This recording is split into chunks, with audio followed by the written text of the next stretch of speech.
Thank you. Dorian Baxter of the Progressive Canadian Party, please. Yes, I think that I have to agree with what Mr. Fantino said and the others with regard to the integrity of Mr. Bevilacqua. I think that, 22 years of, liberal influence in that area speaks for itself.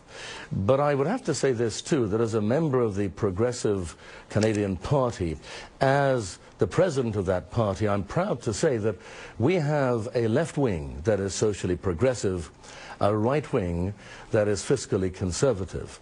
And when I look at the behavior of Mr. Bevilacqua, I am seriously going to think of speaking to our leader, the Honourable Sinclair Stevens, and making him into an honorary member of the PC party, because if there ever was a man who was in Ottawa that manifested not only the left wing of being socially progressive, but being fiscally conservative, it was him. I think it would be great to work with him, and I would look forward to it. Well, I'm not so sure that we would benefit from open discussion, because we all established we all love Mauricio Bevilacqua. So we'll move on to the. He's a good liberal. Well, we'll move on to the next video question, please, and please watch the monitors. My name's Morley. This is my daughter Savannah. We live in Vaughan here in Woodbridge. Hi. And if I was to think of a question for the MP candidates, my question would be: what are your plans to make Vaughan safer? That was a great video. And for this, we now go to Tony Jenko of the Liberal Party, please. Yes, Vaughan is a wonderful place, and the Macleans recently advised that amongst the safest cities in Canada. Of course, you can never be too safe, and so it's very important that we continue the consciousness and the awareness around our community, and continue to promote police safety, police issues, and continue to promote things that that matter to our community for its safety. Unfortunately, the Conservative government promised 2,500 policemen that it was going to fund, and it never did that, and killed numerous crime bills with its constant prorogation of Parliament. And so safety has not really been a big issue for the Conservative government. They keep talking the talk, but they don't walk the talk. I'd make sure that our consciousness continues to be raised around safety issues, that we continue to promote and foster a culture of safety in our community. We already are a safe community. We can be much more safer, and I'm looking forward to working with my colleagues to make those results happen. Thank you. Claudia Rodriguez, Lorraine of the Green Party, please. Thank you. Yes, Vaughan is actually the 6th safest riding in all of Canada, and we have to look at it as a preventative culture rather than a prescriptive culture. We do not prevent crime by turning the switch on someone's life. We certainly do not prevent crime after the fact. We have to prevent crime at the communities, at the ground level. We have to foster a sense of leadership in our communities with our youth, with adolescent youth. Young adolescent males actually have the highest incidence rates of suicide. Suicide rates in Canada are double that of homicide rates. So we have to look at that, and we have to look at more preventative measures so that we can have leadership in our communities, and so that adolescents can see politics as an engaging process, and better after-school programs. And of course, the Green Party of Canada has committed to all those things and committed to providing further funding to schools and provinces so that we can have that leadership in the community. Thank you. Thank you. Independent candidate Leslie Bory, please. I try to provide an atmosphere of contentment for the people of Vaughan. A man's less likely to steal from you if he has what he needs. I would also, when it reaches its ugly head, cut that head off if it belongs to a bad cop or a bad politician. We put up enough corruption in Canada. It's getting worse. Thank you. Okay. Paolo Fabrizio from the Libertarian Party, please. Well, we would like to start at home. Be personally responsible. Take care of yourself and your environment. Watch out for your neighbors. And also, we need to help out our court system and our judges as much as we can. We can't tie their hands always when it comes to certain court matters. And when it comes to funding, they have to have the proper funding for the police. They do an honorable job. Let's face facts. The police are out there doing hard work, and we should help them out, and they should be well respected and well taken care of. Thank you. Brian Jadan of the United Party, please. The police in Vaughan and across the GTA in general do a pretty admirable job.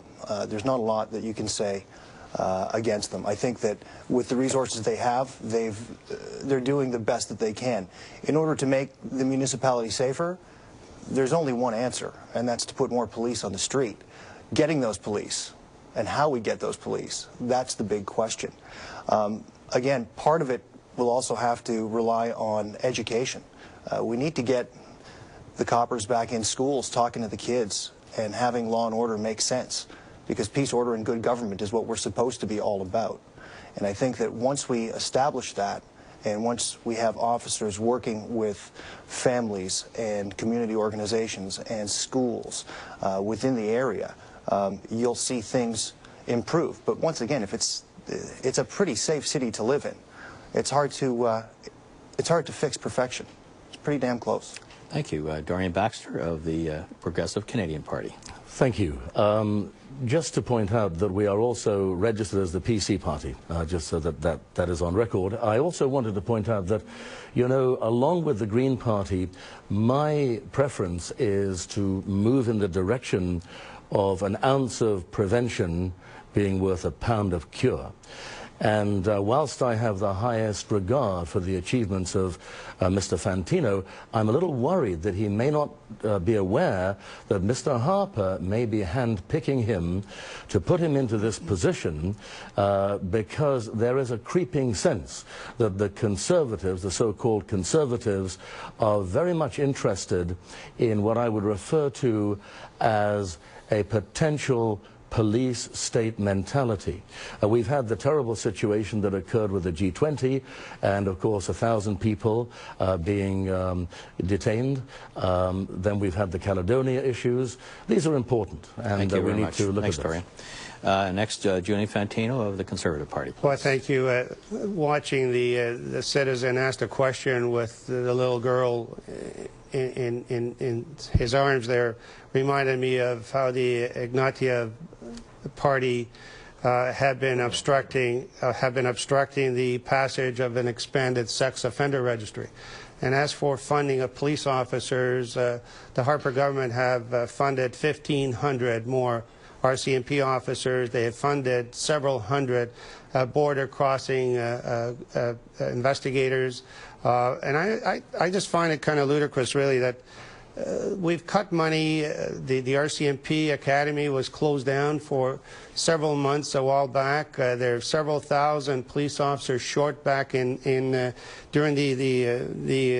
Ignatieff government's time. And as well, we find that the long gun registry, $1 billion wasted on something that's totally counterproductive.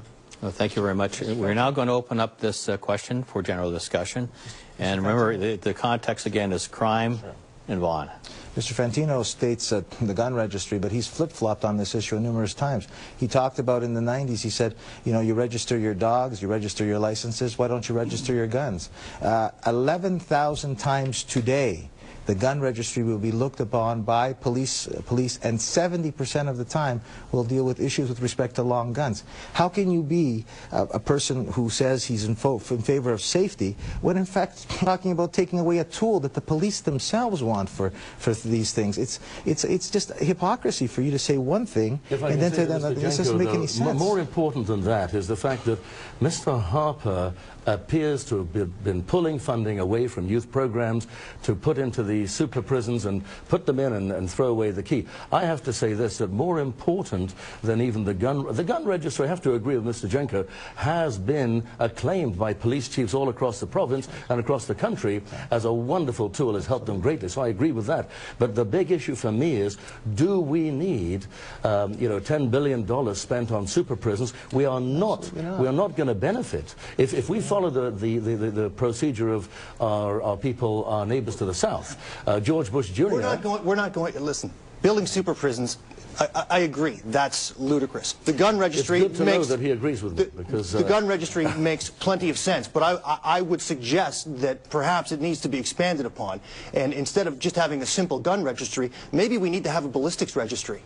And every gun that comes into the country should be ballistics tested. We need a registry for something like that. Maybe that's where it's got to start. Not with a serial number. Let me enlighten you. When Alan Rock proposed the gun registry, Bill C-68, in fairness, there were some great products in there. The safe storage, the licensing, the background checks. Those are the things that we still support. What we don't support is a boondoggle that cost $1 billion when he told us he told the police chiefs, and I was there, that this was going to cost no more than $1 million, and it cost $1 billion.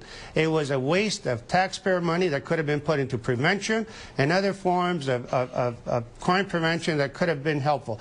And I can tell, excuse me, I can tell you from my experience, during my time as police chief in Toronto, we dealt with a lot of shootings, a lot of gunplay. There was not one case that was ever helped, either solved or any leads offered by the gun registry. It's a boondoggle, it's a waste of money, and we have nothing but grief and aggravation to show for it. Chief Fireman and the reason it's being supported. Can I finish, please? Well, I'm telling you're all telling right, me. Go ahead. No, but it's a boondoggle, and we all know it. Every life in a nutshell, is precious, and we prevention is what really. What's there. An ounce of prevention is worth a pound of cure, and if we get to our young people, and if we don't remove the funding from the programs for the youth, as Mr. Harper is doing willy-nilly, we're going to have the young people on the right track, and you know, we won't need to spend money on these super prisons. Just think what you could have done with $1 billion of crime prevention. More Just think about it. How many lives have been against it? That's what really matters. Empower the More in police favor. to get It's results. one man's That's what we opinion. need. Mr. Janko and Mr. Fantino both have opposing views, but they're both one man's opinion. More police chiefs are in favor of it than against it. That's all that matters. And if they're going to sit here and tell me that it doesn't help or it doesn't work, it sure as heck can't hurt. Because if they're looking at it, if police chiefs are looking at it everywhere, then it makes a lot of sense. So what's the question? I think that Mr. Fantino made a good point when he says there should be a lot more money spent on crime prevention. And I think in actual fact, the two go hand in hand. But again, if we can look at this concept of more programs for our young people, keeping them off the streets, showing them what is right and what is wrong. I was a school teacher for 33 Dorian, years. before you get started, another thought, we're going to go on to the next question. That's fine, thank you. That was a very healthy discussion. Thank you. The next question deals with health care. The question is, health care and hospital funding is the responsibility of the province of Ontario. But recently, York Region Council has voted to help fund hospitals. Do you think the federal government should be following suit with dollars, and or what kind of other support is needed to make a hospital in Vaughan a reality? And for this, we're going to Claudia Rodriguez-Lorraine of the Green Party, please. Absolutely. The Green Party of Canada has committed funding to our provinces so that we can fund state-of-the-art hospitals, so that we can invest more research and development into preventative illness. Too many cancers are arising, and it's largely due to environmental influences, largely due to the toxins that we're adding into our water, the GMOs, the toxins that we're adding in our food. We believe in safe labeling. We believe in fluoride-free water. The Green Party of Canada passed a resolution in August to ban fluoridation products across Canada. The fluoride that's added to Toronto's drinking water supply is hexafluorosilicic acid. It's industrial waste that's actually achieved from brushing the chimney stacks from the phosphate fertilizer industry. And it's due to so many illnesses that public health likes to call illnesses, but they're actually symptoms of fluoride toxicity. And in major parts of the world, we have diagnostic testing tools to test if your illness is actually a symptom of toxic waste in your water. Thank you. Leslie Borey, independent candidate. I'd make healthcare. I put healthcare exclusively into the domain of the federal government. I wouldn't leave it to provinces to dispense healthcare. I'd like to see standardized healthcare all across Canada, and I'd like to see federal dollars go into that, not just transfer payments. Thank you. Okay, Paulo Fabrizio of the Libertarian Party, please. Thank you. It's year after year, it's the same problem with healthcare. It's crumbling, and no matter how much money the government seems to put into it, they have no solve, no cure for it. It's always the same. You'll be waiting for months for an appointment. You'll be waiting time after time. You have this big hospital, and yet there's no doctors in it. It's like going to a hockey game, going to Maple Leaf Gardens and watching no hockey players. It doesn't make any sense. So the Libertarian Party would like to get the government out of the healthcare business and put it into somebody's hands who can actually run it. And that way, when you go to see a doctor, there's a doctor there for you to see. Thank you. Okay, thank you. Brian Jadan of the United Party, please. Well, quite simply, I mean, healthcare is a universal right for all Canadians, and in order to ensure that that right stays intact, the federal government has to get involved. And an MP for the riding of Vaughan is going to have to lobby whichever government is in power at the time for more funds within that riding. Vaughan wants to build a hospital. How are they going to build that hospital? How are they going to fill it with doctors? We have to attract more physicians. We have to attract more nurses. We have to make the job of medicine more attractive to people from all walks of life.